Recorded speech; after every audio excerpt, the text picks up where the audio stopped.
یہ تبلیغ سے یہ مزاج ہی ختم ہو گیا. اب قصے کہانیوں کا کام رہ گیا.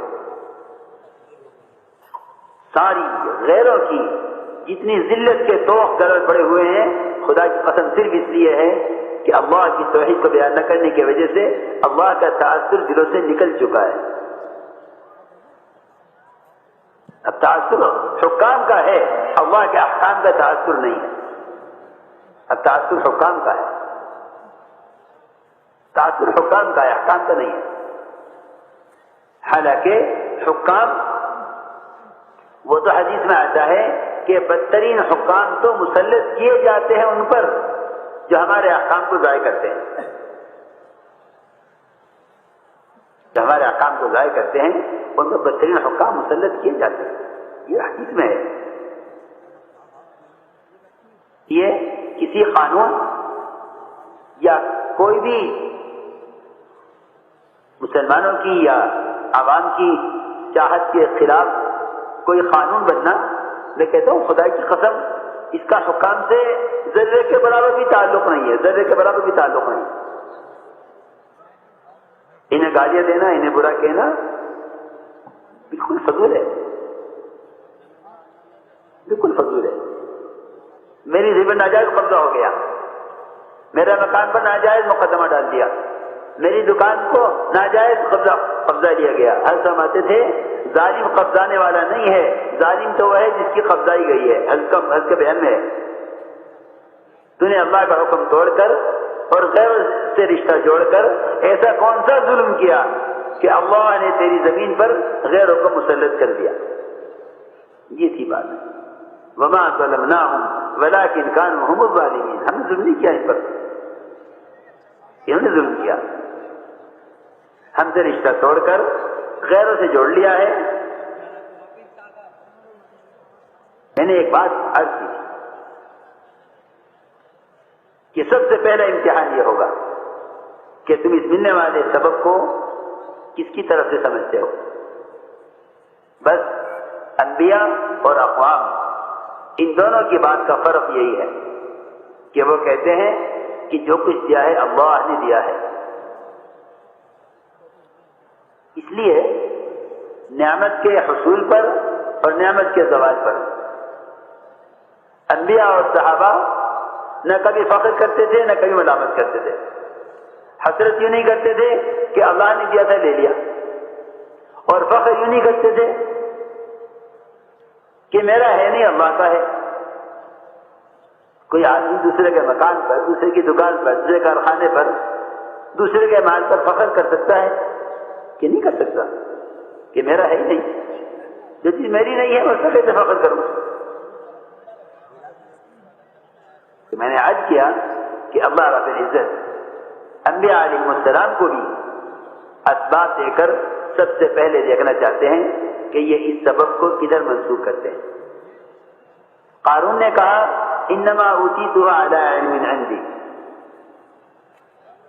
انما اوتیتہ علی علم عندی. قارون نے یہ کہا.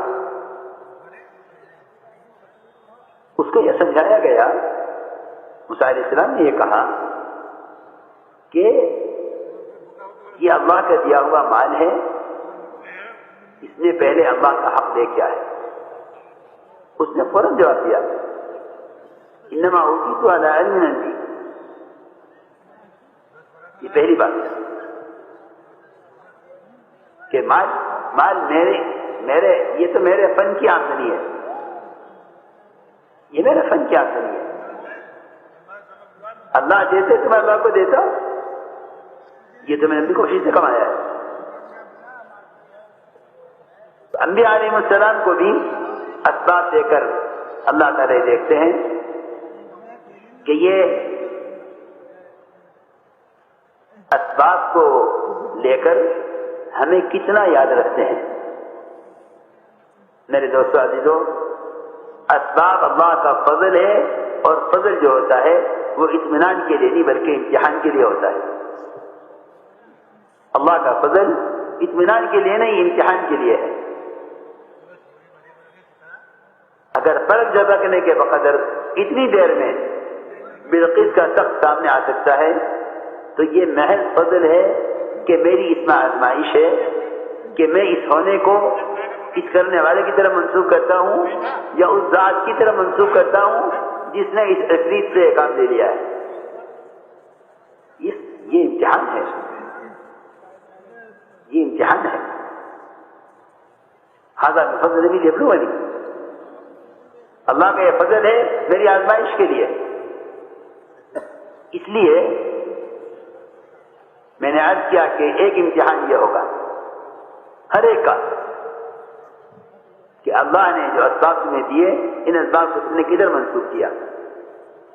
سلیمان علیہ السلام کو وہ اسباب ملے ہیں جو کسی کو نہیں دیے گئے، کیونکہ دعا یہ مانگی تھی حبلی ملک لا ينبغي لأحد من بعدی.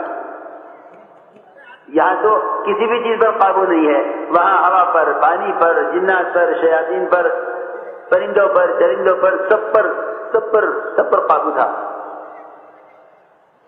ان اسباب سے یہ چاہا کہ جب اللہ نے اسباب دیے ہیں تو سب سے پہلے ان اسباب سے اللہ کے دین کے تقاضوں کو پورا کیا جائے. سنو، ارادہ یہ کیا کہ اپنی اولاد میں سے رعایا میں سے نہیں اپنی اولاد میں سے 100 مجاہد اللہ کی دین کی محنت کے لیے تیار کیے جائیں. ان 100 مجاہد کے تیار کرنے کے لیے 100 اعلیٰ نسل کی بیویاں، اعلیٰ قوت، نیک ارادہ. لوگ کہتے ہیں نیک ارادے میں تو اللہ کی مدد ہوتی ہی ہے. نہیں، وہ تمہارے نیک ارادوں میں بھی تمہیں اس لیے ناکام کریں گے کہ نیک ارادوں میں کامیاب کرنا بھی ہمارے ہاتھ میں ہے. چنانچہ 100 بیویوں سے صحبت کی، 100 میں سے ایک بیوی کو حمل ٹھہرا اور اس سے بھی وہ حمل وقت سے پہلے ضائع ہو گیا.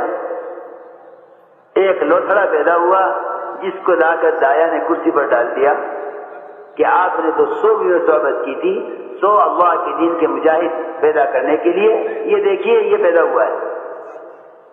القینا علی کرسیہ جسدا ثم اناب.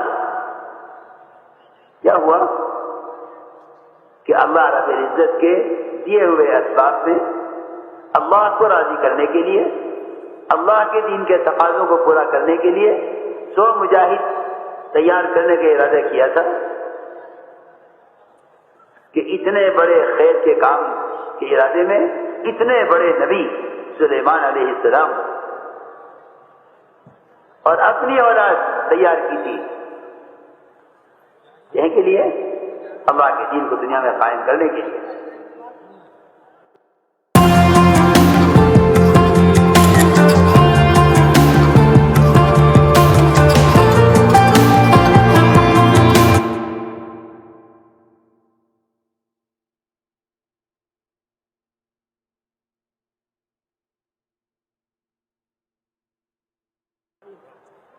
شیطان نے اس وقت میں انشاءاللہ کہنا بھلا دیا.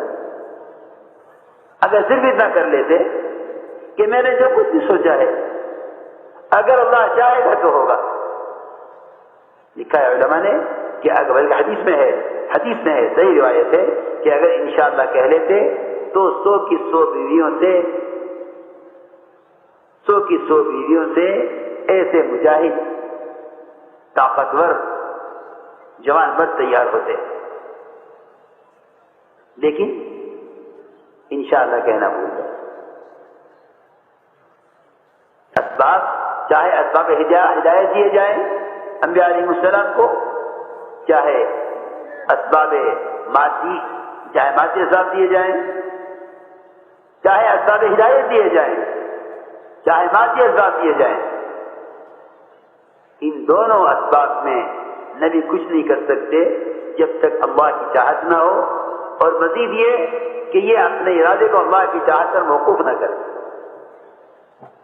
تو میں نے شروع سے ایک بات کہہ رہا ہوں میں کہ اللہ کو یاد رکھنا توحید یہ ہے کہ اس تنہا کے چاہنے سے ہوگا، نبی کے چاہنے سے بھی نہیں ہوگا. آپ نے فرمایا یہ مت کہو کہ اگر نبی چاہیں گے تو ہو جائے گا، نہیں یہ مت کہو، اللہ چاہیں گے تو ہوگا، اللہ چاہیں گے تو ہوگا۔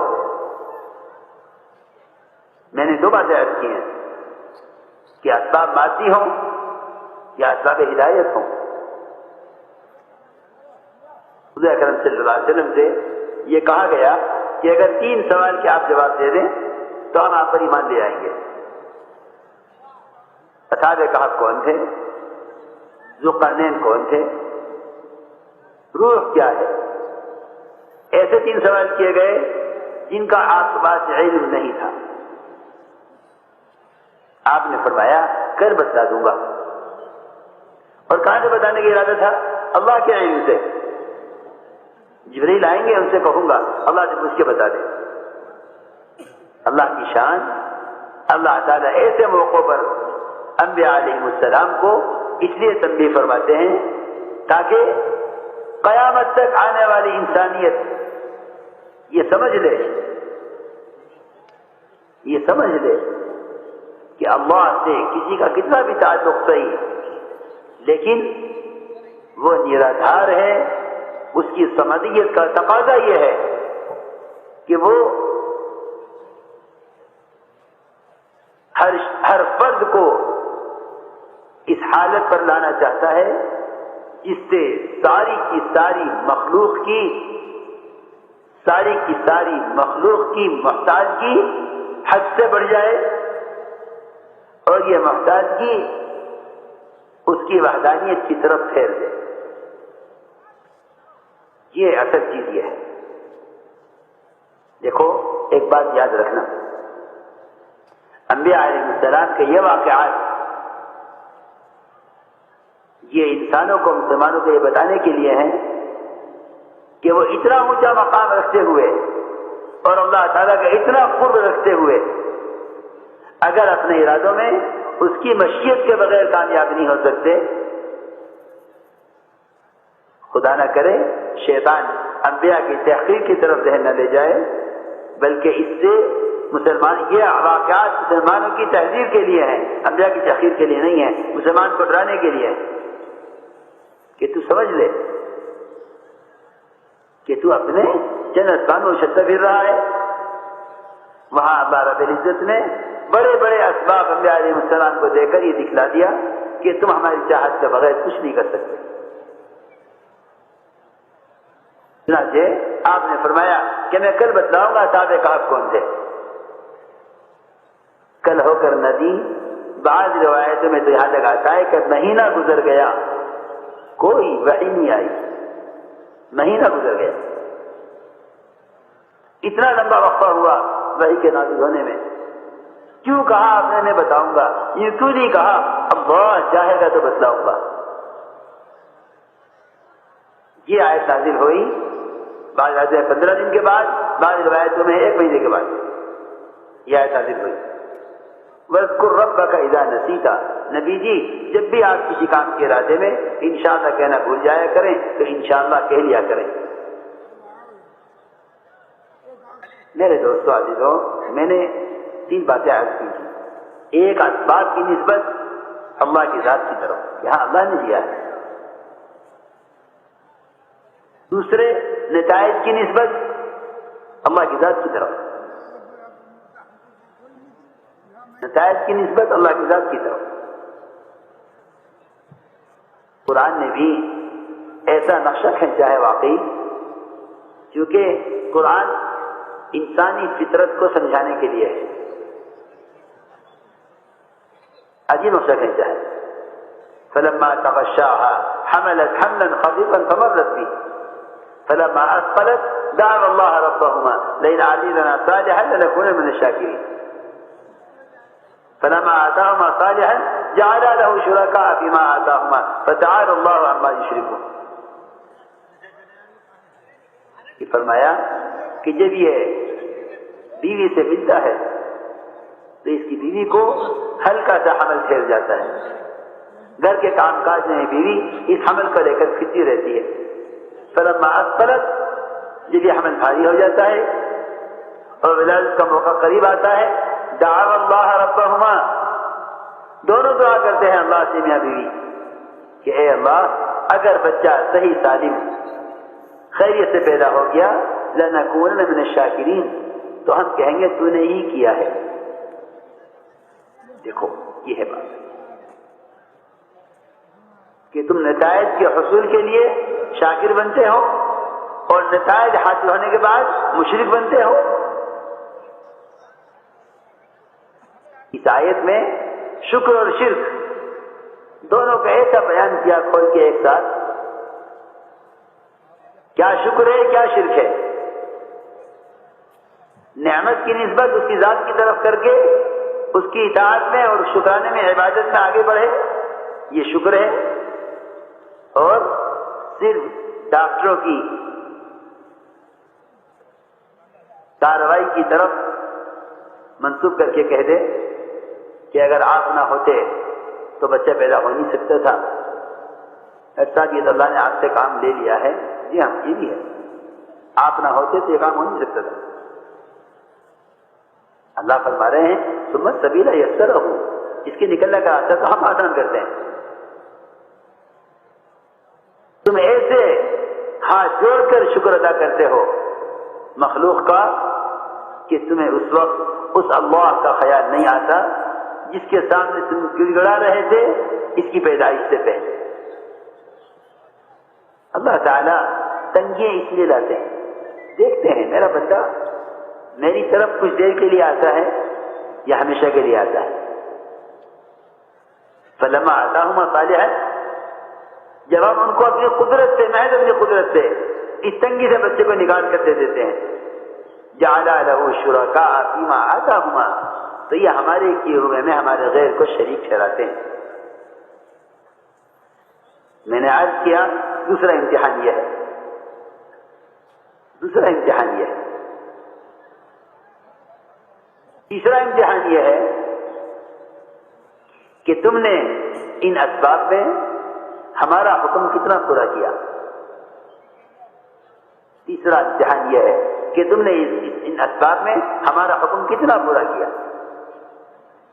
اس لیے یاد رکھو کہ اسباب امتحان کے لیے ہیں. اللہ تعالیٰ دیکھنا چاہتے ہیں کہ تم نے ان اسباب میں حکم کتنا پورا کیا.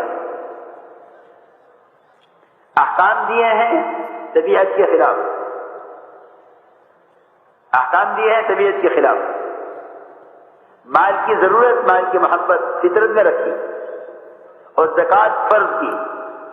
نیند فطرت میں رکھی اور نماز فرض کی وقت کے ساتھ. بھوک فطرت میں رکھی روزہ فرض کیا. بھوکا کیا فطرت میں رکھی اور روزہ فرض کیا. بیوی سے یعنی ملنا اور شہوت اور اس کا تقاضا انسان کے اندر پیدا کیا اور زنا کو حرام کیا. سارے احکام اٹھا کے دیکھو. معاشرے کی لائن کے عبادات کی لائن کے معاملات کی لائن کے ہر لائن کے احکام دیے ہیں اور احکام دیے ہیں طبیعتوں کے خلاف. ہم دیکھنا چاہتے ہیں کہ اپنی طبیعت کو ہمارے حکم پر آپ کتنا قربان کرتے ہیں. یہ 3 امتحان ہیں اسباب میں. 3 امتحان ہیں اسباب میں. لیکن بس یہ بات یاد رکھنا کہ ان اسباب کی دنیا میں صرف وہی آدمی پار اتر سکتا ہے اور کامیاب ہو سکتا ہے جو براہ راست اللہ کی ذات عالی سے فائدے اٹھانے کے راستے پر ہو. کیونکہ 2 راستے ہیں سیدھے سیدھے. ایک اللہ کی ذات استفادہ برائے کائنات, ایک اللہ کی ذات استفادہ برائے احکام. جو برائے احکام فائدے اٹھاتے ہیں ان کو تو بار بار ملے گا, یقیناً ملے گا. جو برائے احکام فائدے اٹھائیں گے ان کو ایک بار ملے گا اور غیر یقینی ہے کہ شاید نہ ملے. اسباب کے راستے سے ایک بار ملے گا اور غیر یقینی ہے. احکام کے راستے سے بار بار ملے گا اور یقینی ہے. اس لیے میرے دوستو عزیزو, سب سے پہلے ایمان کے سیکھنے پر آؤ. ایمان سیکھنے پر آؤ. ان تمام چیزوں کا تعلق یقین سے ہے. ان تمام چیزوں کا تعلق یقین سے ہے.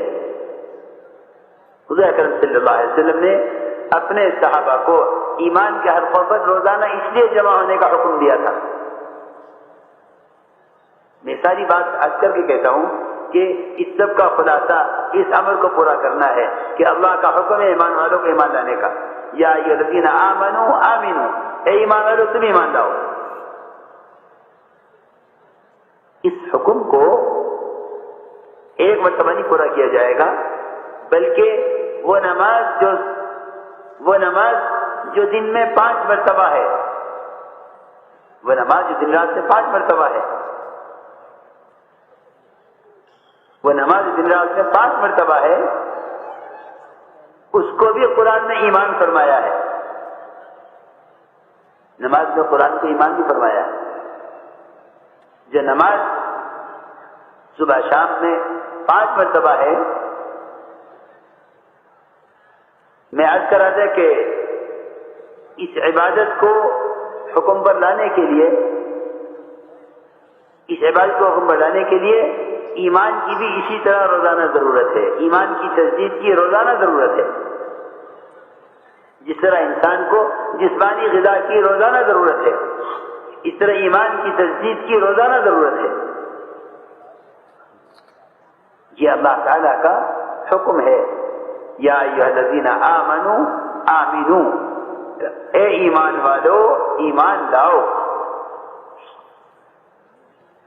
اے ایمان والو، تو میرے دوستو عزیزوں، اگر یہ کہا جائے کہ ایمان والو نماز پڑھو، تو کیا نماز پڑھنے کا جو امر ہے وہ مسجد میں آ کر نماز کے طریقے سے ادا کرنے سے تو پورا ہوگا نا؟ یہ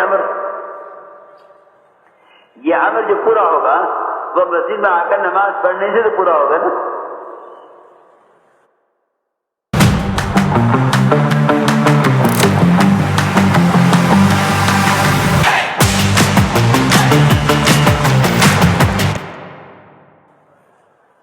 اگر حکم ملتا ہے کہ زکوٰۃ دو، تو زکوٰۃ کے دینے کا امر زکوٰۃ کی ادائیگی سے تو پورا ہوگا نا؟ اگر حکم دیں گے کہ روزہ رکھو، تو روزہ رکھنے کا امر صبح سے شام تک بھوکا پیاسا رہنا عبادت کے ساتھ اور روزے کی نیت کے ساتھ، یہی تو امر پورا کرنا ہوگا نا؟ جب سارے عوامل کے پورا ہونے کے لیے ان کی مخصوص شکل سب کو معلوم ہے، تو ایمان لانے کے لیے کیوں پوچھتے ہو کہ ایمان کیسے لانے؟ جب سارے احکام کے پورا ہونے کے لیے مخصوص طریقہ عمل بتا دیا، تو کیا ایمان لانے کے لیے کوئی مخصوص طریقہ عمل نہ ہوگا؟ یہ بھی تو اللہ کا امر ہے، اور سارے عوامل سے بڑا امر ہے، کیونکہ سارے عوامل کی قبولیت کا مدار ایمان پر ہے، اور سارے عوامل پر وعدوں کے پورا ہونے کا مدار بھی ایمان پر ہے، اور سارے احکام کے پورا کرنے پر اجر کے ملنے کا مدار بھی ایمان پر ہے، اور ان سارے اعمال میں اخلاص اور للہیت کے باقی رہنے کا مدار بھی ایمان پر ہے۔ پہلے اس امر کو پورا کرو، اور اس امر کے پورا کرنے میں غور کرو کہ صحابہ اس امر کو کیسے پورا کرتے تھے۔ صحابہ اس امر کو کیسے پورا کرتے تھے؟ حکم تھا، بلکہ قرآن میں حکم فرمایا ہے، اے ایمان والو ایمان لاؤ۔ حدیث میں بھی حکم ہے، اپنے ایمان کی تجدید کرتے رہو، اپنے ایمان کی تجدید کرتے رہو۔ حدیث میں بھی حکم ہے اور قرآن میں بھی حکم ہے، اور صحابہ نے پوچھا بھی کہ پھر ایمان کی تجدید کیسے کریں؟ آپ نے فرمایا اکثروا من قول لا الہ الا اللہ، کہ لا الہ الا اللہ کی کثرت سے ایمان کی تجدید کیا کرو۔ اس کا مطلب یہ ہے کہ اللہ کی قدرت کو، اس کی عظمت کو، اس کی بڑائی کو، اس کی ذات سے ہونے کو بکثرت بولا کرو۔ جتنا بکثرت دنیا اسباب سے بھری ہوئی ہے، اس سے زیادہ بکثرت اللہ کی ذات سے ہونے کو بولنا پڑے گا، کیونکہ کلمے کی کثرت کا مطلب صرف اس کا انفرادی ذکر نہیں ہے۔ میں کچھ کہنا چاہ رہا ہوں، کلمے کی کثرت کا مفہوم صرف اس کا انفرادی ذکر نہیں ہے۔ اس میں کوئی شک نہیں کہ انفرادی ذکر بھی مطلوب ہے، لیکن اس کلمہ لا الہ الا اللہ کے مفہوم کا اجتماعی مذاکرہ کرنا یہ بھی صحابہ کے عمل سے ثابت ہے. ایک نہیں متعدد صحابہ کا معمول تھا کہ ایک دوسرے کو دعوت دے کر کہتے تھے آؤ ہمارے ساتھ، چلو ہمارے ساتھ، اٹھو ہمارے ساتھ، اگر پر ایمان لائیں گے. یہ علماء نے بلکہ امام بخاری رحمۃ اللہ علیہ نے تو یہ بات ثابت کی ہے کہ مسجدوں میں ایمان کے حلقوں میں جڑ کر اللہ کے تذکرے کرنا یہ ایمان کے بڑھنے کا سبب ہے. اور بطور استدلال کے حضرت معاذ بن جبل کا عمل نقل کیا ہے کہ دیکھو معاذ رضی اللہ تعالیٰ عنہ اپنے ایمان کی تقویت کے لیے یہ عمل کرتے تھے. یہاں مسجد میں ایمان کے حلقوں میں اللہ کا تعارف کرایا جائے، اللہ کے بندوں کو اللہ کی یاد دلائی جائے. یہ مستقل کام ہے، یہ مستقل کام ہے، یہ مستقل کام ہے. یہ ہمارے گشت کا موضوع ہے. صحابہ کی طرح ایمان کے حلقوں پر لوگوں کو جمع کرنے کے لیے لوگوں سے ملاقاتیں کرنا، یہ ہے ہمارے گشت کا موضوع. عبداللہ بن رواحہ اور عمر بن خطاب اور معاذ بن جبل اور ابو ہریرہ رضی اللہ عنہم اجمعین یہ سب خوشامد کرتے تھے ملاقاتیں کر کے، کہتے تھے تھوڑی دیر کے لیے ہمارے ساتھ آ جاؤ، تھوڑی دیر کے لیے ہمارے ساتھ آ جاؤ، اگر پر ایمان لائیں گے. میرے دوستو عزیزو، یہ ہے ایمان کی تجدید کا اصل طریقہ. مسجدوں کا ایمان کے حلقوں سے آباد کرتے ہوئے ایک ایک امتی کو ان عملوں میں لا کر جوڑنا، یہ ہے ایمان کی تجدید کا طریقہ. ورنہ حدیث میں آتا ہے کہ ایمان اتنا جلدی نکل جاتا ہے مومن کے اندر سے جتنا جلدی پہنے ہوئے کرتے کو اتار دیا جاوے. یہ ہانڈی چولہے سے الٹنے میں، اس کے گرنے میں جتنا وقت لگتا ہے اس سے زیادہ جلدی ایمان دل سے نکل جاتا ہے.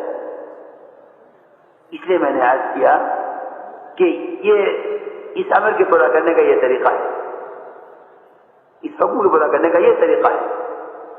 اگر اس طرح ایمان سیکھا جائے گا تو اللہ کے تعلق سے اللہ کی اطاعت ہوگی، اللہ کے تعلق سے اللہ کی اطاعت ہوگی. ہم سمجھتے تھے جتنی بے دینی ہے وہ اللہ کے غیر کے تأثر کی وجہ سے ہے. ہمیں ایمان کے حلقوں میں جڑ کر اللہ کے غیر کا دلوں سے تأثر نکالنا ہے.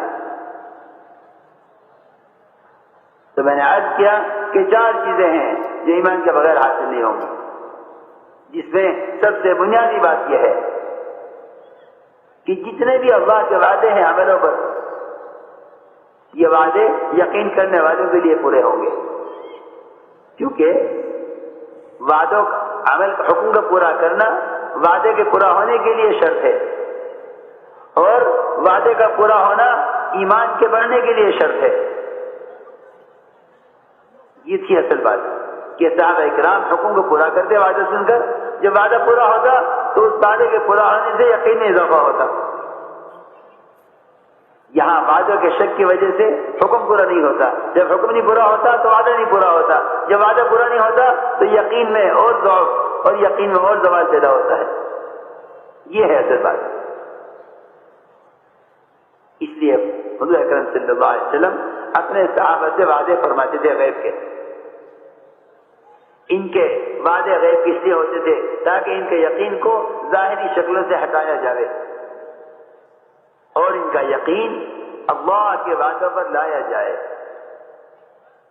آپ صحابہ سے وعدے فرماتے تھے